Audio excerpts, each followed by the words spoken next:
Wie das Pitje Pater war ist, vom Pitje selber erzählt, eine Geschichte vom Pater Balduino Rambo. Heute tun wir das 5. Kapitel lesen, wie das Pitje so gute Schutzengel hat. Wie das Pitje noch auf dem hohen Stuhl gehuckt hat, da ist einmal ein Schrostickelchen passiert. Der Stuhl war sonst immer mit der Beinen an den Tisch angebunden, dass er nicht umfallen konnte. Wenn das Pitje sich dann satt gegessen hat, dann hat's die Fies an den Tisch gesteibt und probiert, ob's auch schon Kraft in der Beinen hat. Die Mutter hat schon ein paar Mal gesagt, es soll das nicht machen, aber das Pitje hat's doch immer noch mal gemacht.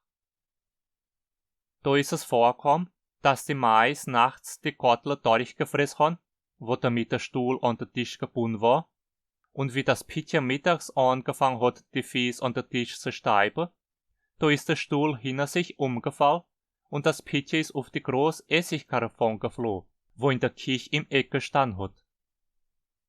Es war noch Glück, dass die Karafon so stark war, sonst wäre sie verbrochen und die Glasschliefer hätte das Pitje wiesch zugerichtet. So aber hat's dem Pitje kein Best getun.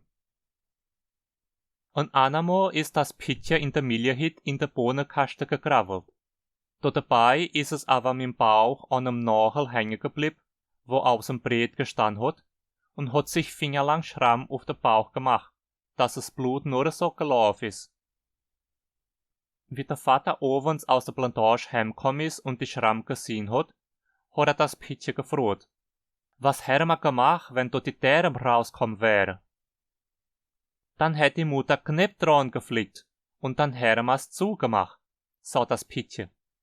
Die Schramm hat aber dem Pitje kein Best getun.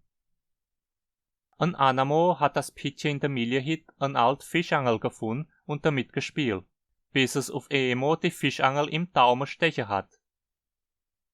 Der Haken war so tief drin, dass die Fischangel nicht mehr rausgerissen war. Das Katje wollte sie rausmachen, aber das Pitje hat nix wie geschreit und draufgehauen. Abends hat die Mutter die Fischangel rausgemacht und die Finger zugebunden. Das Pitje sagt, ein Hex wär an ihm gewesen und hat immer bang, die Därme kämte aus dem Finger raus.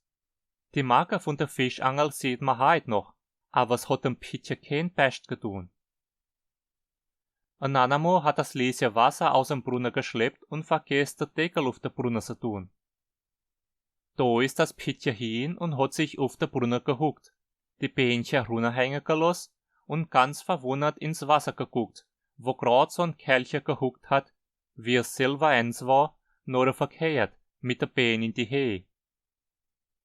Der Vater war grad am Bohnenknippeln machen, wie er auf einmal das Pitje auf dem Brunnen hucken gesehen hat. Da hat er ganz heilig die Axt weggelegt und ist von hinten geschlichen gekommen, bis er das Pitje greifen und wegreißen konnte. Das Lieschen hat sein Schläg geredet, aber dem Pitje hat's kein Best getun. Und einmal waren das Luise und das Katje mit dem Pitje sonntags morgens allein daheim. Die zwei Mädchen haben aber die ganze Zeit so viel mit ihrer Puppchen gespielt, dass sie das Pitje ganz vergessen haben. Mittags, wie der Vater heimgekommen ist, hat er das Pitje auf dem halben Weg noch der Kelch auf der Straße gefunden. Ganz dreckig und verrotzt und verbrillt und von der Sonne verbrennt. Da hat er das Pitje vor sich auf der Mule gesetzt und mit heimgeholt. Das Luise hat sein Schläg geredet, aber dem Pitje hat's kein Best getun. Nächst jede Woche ist dem Pitje etwas passiert, wo man ganz sicher gemeint hat, es müsste dabei tot gehen. Einmal ist es von der Porträtmauer runtergefallen, ein Loch im Kopf. Einmal hat das Hämmerchen es auf die Hände geholt, ein Loch im Kopf. Einmal wollte die große Ferkelsau an es gehen, ein Loch im Kopf. Einmal haben die Hunde es aus der Kicherdeihe rausgeschmissen, ein Loch im Kopf. Einmal ist es die Speichertreppe runtergestickt, ein Loch im Kopf. So ist das ein Tag am anderen Gang. Wenn's auch nicht grad immer ein Loch in der Kopf gegeben hat, dann war's sicher ein blauer Fingernagel oder ein Knubbel auf dem Buckel, oder ein verbellter Fuß, oder ein WC. Aber das hat alles ihm kein Best getun. Mit der WC, das war überhaupt eine schlimme Geschichte. Jeder Jahr haben die Hund Sandflee heimgebracht und dann hat das Pitja immer all die Zehe voll davon. Die meiste war in der Rechtsgroßzee, wo deswegen auch die groß Sandflee-Zee geheißen hat. Dann musste sich ovens die Fies ganz sauber waschen, sich auf den Bauch legen und der Mutter den Fuß auf den Schoß heben. Sie hat dann die dreckige Sandflee all rausgespitzt und Lysol an die Zehe getun. Das Pitje hat dann immer ganz schreckliche Gesichter geschnitten und gebrillt vor Wut, wenn das Louisia über sein Gesichter gelacht hat. Die Sandflee haben aber dem Pitje kein Best getun. Wie das Pitje grad so gehen konnt, da ist es auch mal an die Bienenkaste gerot. Wie die Bienen angegangen sind, da hat sich hingelegt und schrecklich angefangen zu schreien. Es war aber niemand daheim wie das Katje. Und wie das Pitje vor der Bienenkaste leier und voll Bienen gesehen hat, hat's auch angefangen zu schreien. Es war noch ein Glück, dass sie als Sarichs grad im Podrea am Kump am Wäsche war. Sie ist gelaufen, so fix wie sie konnt, weil sie ein richtig Fraumensch war, hat das Pitje von der Bienenkaste weggerissen, in die Schätz gewickelt und ins Haus getragen. Da dabei hat sie selber den Buckel voll Angel geredet. Abends, wie Vater und Mutter heimgekommen sind, hat das Pitje im Bett gelegen und die alte Sarichs hat bei ihm gehuckt. Nee, ich sah'n, hat das Kind ausgesehen.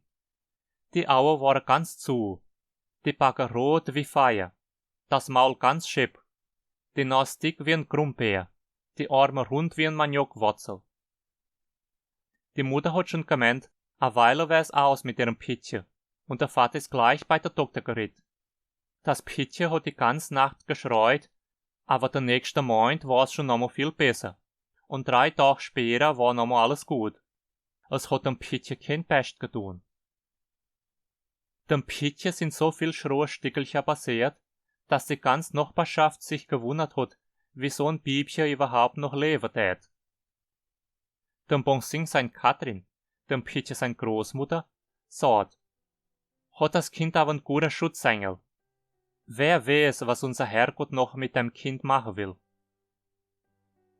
Wenn du das gern gehört und gelesen hast, lass dein Like. Sei sicher, dass du den Kanal ein Zeichen hast, weil ich komme gleich mit noch einem Teil und so tust du es nicht verpassen. Du kannst den Kanal unterstützen durch unsere Katharse-Kampagne oder mit einer spontanen Abgabe durch Pix oder PayPal. Und vergiss nicht mehr auf Instagram zu folgen. Dankeschön und bis bald.